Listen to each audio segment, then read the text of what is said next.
Olá, esse é o canal da Igreja Batista do Bairro Novo. Se você é novo por aqui, seja bem-vindo. Pedimos gentilmente para que você se inscreva no canal, ative o sininho e deixe seu like, seu gostei. Vamos então para a nossa palavra, hoje dia 7 de março de 2021, que tem como tema resiliência, a habilidade de superação. Mas afinal, o que é resiliência? Imagine um bambu. O bambu é um vegetal que tem uma grande habilidade de flexibilidade, ou seja, mesmo ainda quando ele está na plantação, mesmo que haja tempestades, vendavais, mesmo que ele se envergue, ainda possui essa habilidade de retornar ao seu estado original. Ainda assim, quando o bambu já é colhido, já está seco, eu ainda quando era menino utilizava dos bambus para fazer pipas e soltar pipas na minha infância. Ou seja, o bambu possui uma propriedade de retornar, ou seja, de poder se envergar, mas ainda assim retornar ao estado original.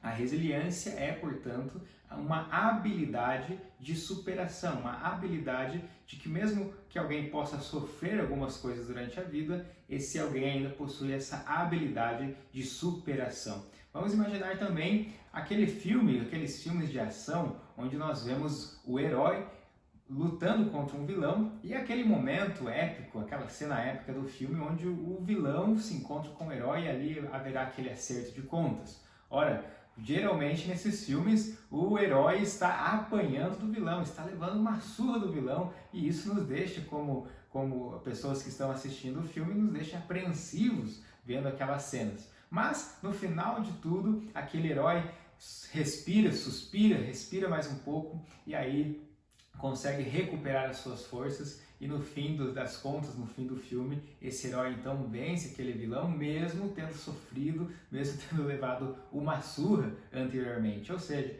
esse herói, nos filmes que nós vemos, possui uma habilidade de superação, possui a habilidade de ser resiliente, de levar algumas pancadas, mas ainda assim não desistir, não entregar o jogo, mas ainda assim continuar perseverante e possui essa habilidade, portanto, de ser resiliente, de recuperar as suas forças e de manter o seu foco até cumprir a sua missão. Então vamos ver aqui juntos 3 aspectos ou 3 lições que nos fazem ser pessoas resilientes. E a primeira lição que aprendemos aqui é: prefira ser um camelo do que um cavalo. Tiago, capítulo 1, verso 12, nos ensina assim: feliz é o homem que persevera na provação, porque depois de aprovado receberá a coroa da vida que Deus prometeu aos que o amam.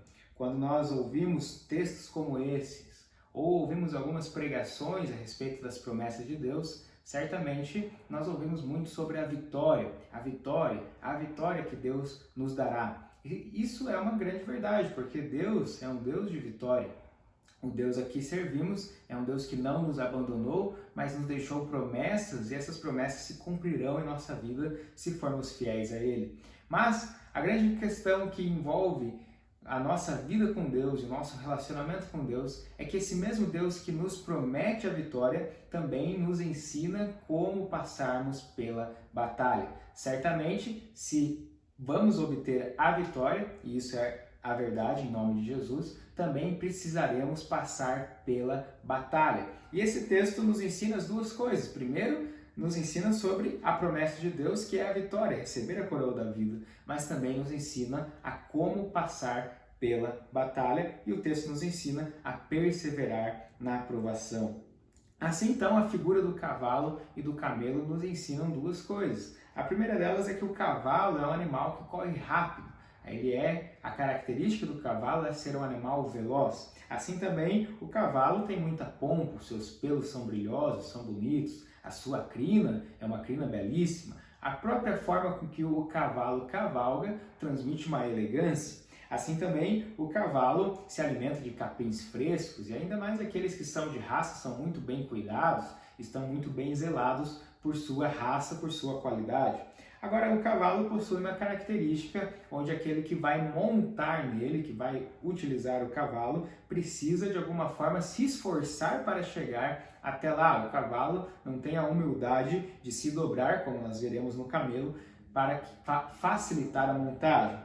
Agora vejamos o camelo. O camelo, justamente ao contrário do cavalo, se dobra para que os outros possam montar, ou seja, o camelo nos ensina sobre humildade. O camelo é um animal que vai devagar, mas, como diria o ditado, ele vai devagar e sempre. O camelo é um animal que possui algumas características de deserto, ou seja, ele se alimenta de gramas secas, por vezes até mesmo de plantas espinhosas, porque o camelo está acostumado a vivenciar momentos de deserto. Assim também, a característica do camelo na sua forma física, os seus cílios, por exemplo, o ajudam a caminhar no deserto, ou seja, podem vir tempestades de areia, podem vir momentos onde a areia está mais forte, mas os seus cílios impedem com que a areia chegue nos seus olhos. Assim também o camelo, nós sabemos, possui uma habilidade de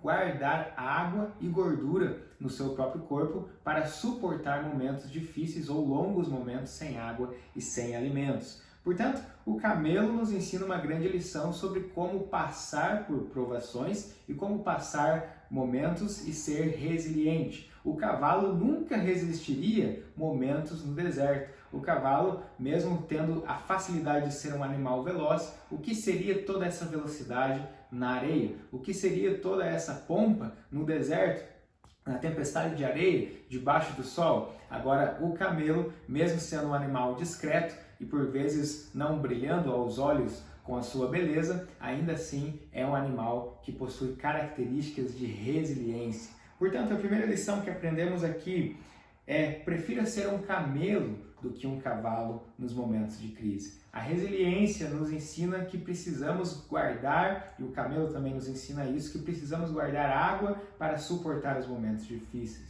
Precisamos desenvolver habilidades e desenvolver a fé em nossos olhos, esses cílios do camelo, desenvolver a fé em nossos olhos para suportar as tempestades de areia e aquilo que vem contra nós.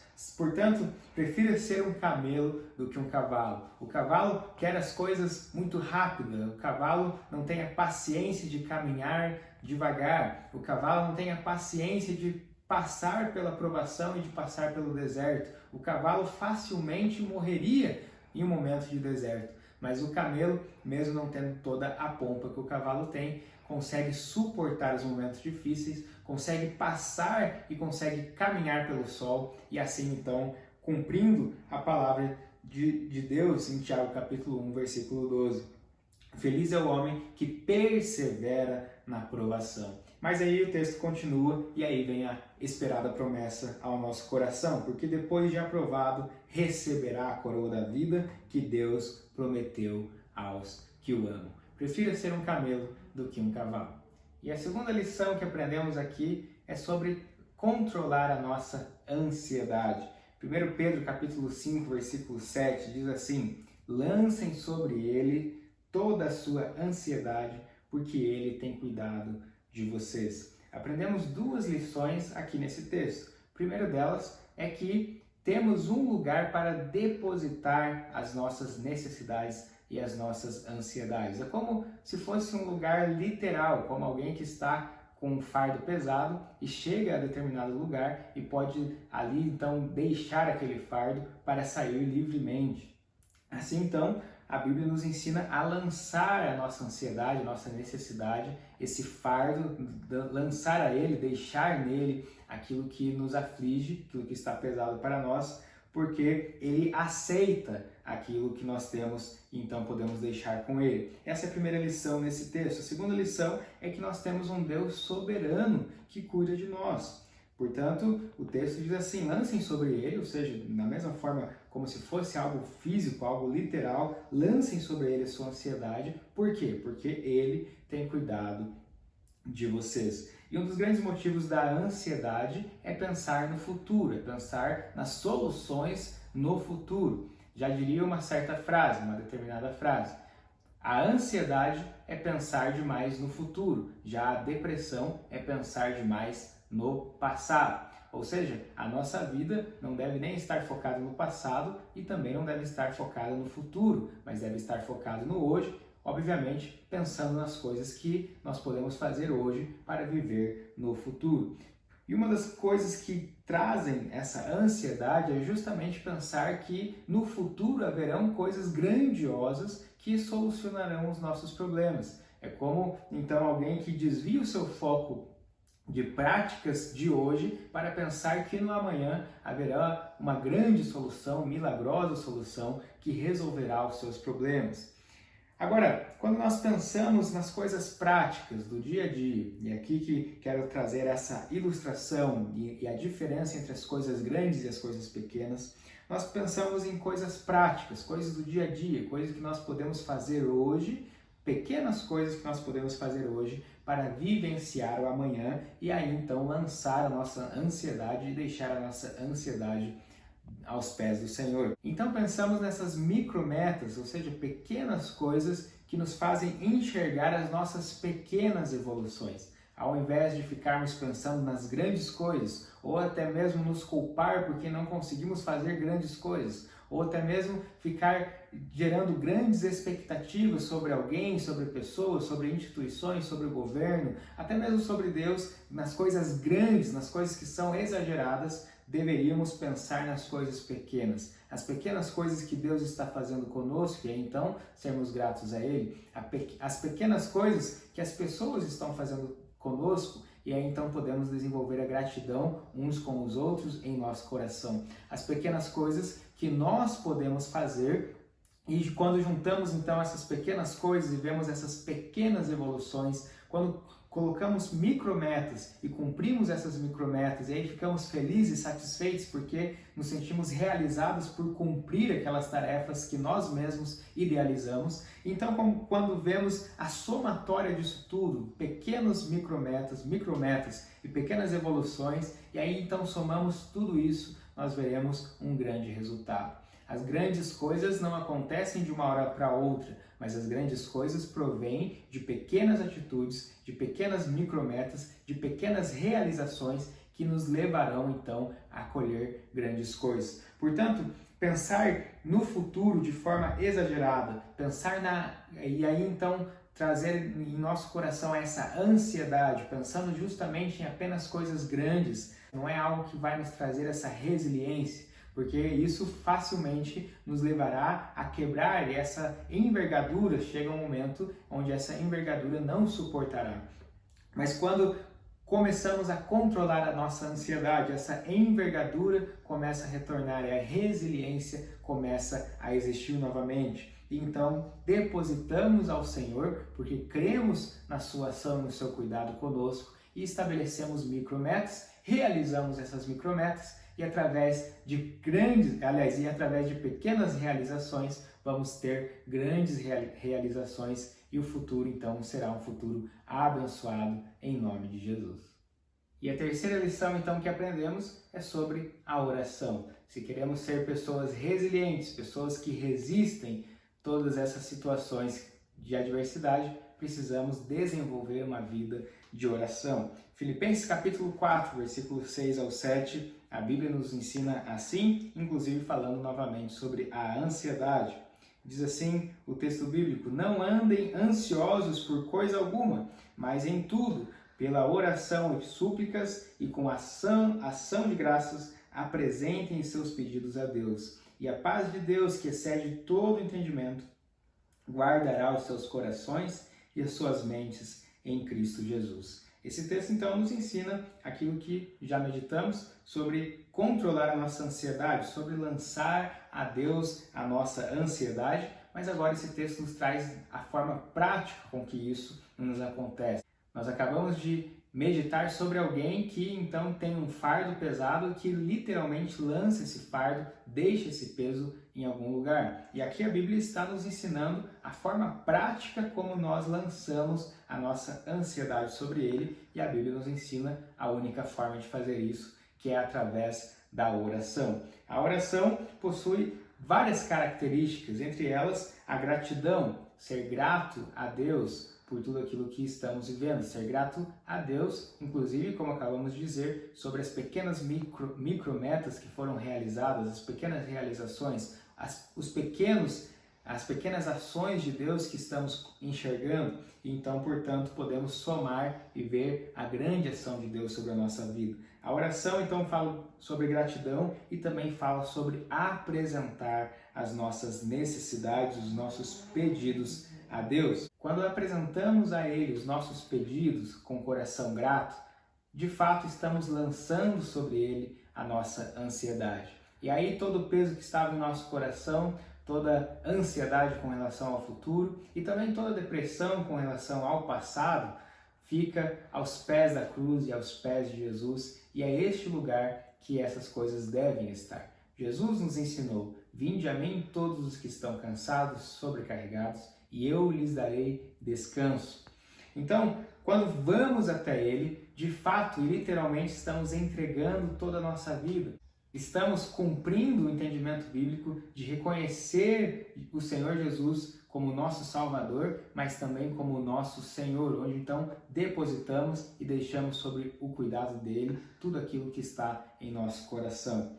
Então, quando pensamos sobre isso, sobre apresentar os nossos pedidos a Deus, nós precisamos ser diretivos naquilo que estamos apresentando a Deus. Ora, se nós cremos que Deus é soberano e tem todo o poder, certamente nós podemos chegar a Ele de forma diretiva e dizer as nossas necessidades. Afinal de contas, as necessidades têm nomes. E aí, quando damos nomes às nossas necessidades, estamos de fato cumprindo uma oração diretiva. Certamente Deus sabe as nossas necessidades. E alguém poderia se perguntar, mas por que então eu preciso dizer a Deus as minhas necessidades se Ele já sabe? Ora, não é para dizer a Deus, essa prática não é para Deus, porque certamente Deus sabe, mas é para nós mesmos. Por quê? Porque quando nós dizemos isso, nós estamos mapeando em nosso coração, estamos dando um nome àquilo que está nos afligindo e a nossa consciência, a nossa mente está percebendo aquilo que nós estamos dizendo. Assim também, quando nós damos esse nome, apresentamos a Deus e então confiamos que Deus ouviu as nossas orações, certamente veremos a resposta de Deus para aquilo que nós pedimos. Ora, se alguém orasse assim, Deus me abençoe, certamente Deus vai abençoar. Mas como é que nós vamos saber se Deus abençoou se nós não dissemos aquilo que precisamos, aquilo que estávamos necessitando? Agora, quando alguém ora de forma diretiva, dizendo, Deus me abençoe nessa situação, com essa pessoa, com essa situação específica, certamente nós veremos a ação de Deus. Por quê? Porque nós mesmos fomos diretivos. Portanto, ser diretivo na oração não se trata de dizer a Deus aquilo que Deus deve fazer, mas se trata de nós mesmos termos a sinceridade de coração para mapearmos as nossas necessidades e também isso facilitará o nosso reconhecimento da ação de Deus em nossa vida. Portanto, para nós finalizarmos a nossa reflexão, fica o texto e as palavras de Jesus em Mateus capítulo 6, versículo 6, onde Jesus diz assim: mas quando você orar, vá para o seu quarto, feche a porta e ore a seu pai que está no secreto. Então seu pai que vê no secreto o recompensará. Essas palavras de Jesus são um convite à nossa intimidade com Deus. Resiliência, a habilidade de superação. A superação provém não apenas de habilidades mentais, mas também provém da habilidade que vem de Deus. Deus nos colocou nessa terra certamente para sermos vitoriosos, como falamos no início, mas também sabemos que nessa terra passaremos pelas batalhas. Se seremos vitoriosos, certamente é porque passaremos pelas batalhas. Nesses momentos onde estamos passando pelas batalhas, o Senhor nos convida a ter um momento de intimidade com o Senhor. Quando você orar, vá para o seu quarto. Isso fala sobre o mais íntimo do nosso coração. Isso fala sobre o mais íntimo da nossa alma. Isso fala sobre o mais íntimo do nosso ser, sobre ir a um lugar de intimidade e falar com o Senhor que está no secreto. E o Pai que o ouve no secreto, o ouvirá e o recompensará. Certa vez, ouvi um pastor pregando e ele dizia: se queremos ouvir coisas secretas de Deus, precisamos ir para o lugar secreto. É no secreto, com Deus, que ouvimos as coisas secretas de Deus. Quanto mais intimidade nós temos com o Senhor, mais da habilidade de resiliência nós teremos, porque a nossa fé estará baseada naquilo que Ele é e não na nossa própria capacidade. Vamos orar ao Senhor? Pai, nós apresentamos diante do Senhor todas as nossas necessidades e as nossas demandas nesse ano que provém de um outro ano desafiador, mas ainda assim nós apresentamos diante do Senhor tudo aquilo que estamos vivendo. As necessidades financeiras, seja para aquele que perdeu o emprego, ou seja para aquele que possui uma empresa, que possui os desafios de manter essa condição econômica, seja por aqueles que estão passando necessidades dentro de casa, na família, os próprios cuidados com a saúde. Senhor, nós precisamos da sua ajuda, precisamos da ação do Senhor nos ajudando, nos auxiliando a sermos pessoas resilientes, pessoas que possuem essa habilidade de superação. Que a cada dia, Senhor, possamos reconhecer no Senhor como nossa fonte, nesse lugar secreto, nesse lugar de intimidade. O Senhor é a nossa fonte e é ali no Senhor que podemos depositar as nossas ansiedades e também aquilo que foi do passado, para que não possamos viver na depressão do passado, nem na ansiedade do futuro, mas que possamos viver no hoje, desfrutando do amor do Senhor para a nossa vida e do nosso amor para com o Senhor. Portanto, oramos para que o Senhor continue nos abençoando e derramando a sua graça sobre nós. Em nome de Jesus. Amém.